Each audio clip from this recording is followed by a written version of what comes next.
आज हम समुद्री फर्श की बनावट के बारे में मालूमात हासिल करेंगे। ये है समुद्री फर्श की बनावट। सबसे पहले हम बर्राज़मी तख्ता, जिसे हम चबूतरा भी कह सकते हैं, साहिल से लगा हुआ और समुद्र में डूबा हुआ ज़मीनी हिस्सा बर्राज़मी तख्ता कहलाता है। उसके बाद बर्राज़मी ढलवान। बर्राज़मी तख्ते का हिस्सा जैसे ही खत्म होता है, ठीक उसके बाद बर्राज़मी ढलवान तेज़ होती जाती है, जिसे हम बर्राज़मी ढलवान कह सकते हैं। बर्राज़मी समुद्री मैदान। बर्राज़मी ढलवान के खत्म होने के बाद एक सपाट मैदान को हम समुद्री मैदान कह सकते हैं। सतह समुद्र और दरमियानी बहरी कोस्तानी सिलसिला।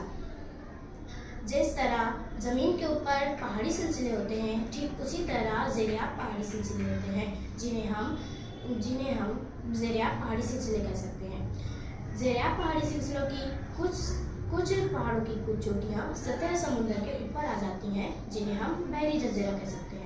सतह समुद्र से लेकर समुद्री मैदान तक की गहराई 2000 मीटर से 4000 मीटर तक की होती है। उसके बाद समुद्री खंदक या समुद्री खाई। समुद्र में बाज़ जगह गहरे तंग तेज इलाके पाए जाते हैं, जिन्हें हम समुद्री खंदक या समुद्री खाई कह सकते हैं। सबसे ज़्यादा गहराई वाले को हम समुद्री खंदक कह सकते हैं। जैसे हम आगे बढ़ेंगे तो हमें समुद्री मैदान और समुद्र के दूसरे किनारे पर हमें बर्राज़मी ढलवान के बाद बर्राज़मी तख्ता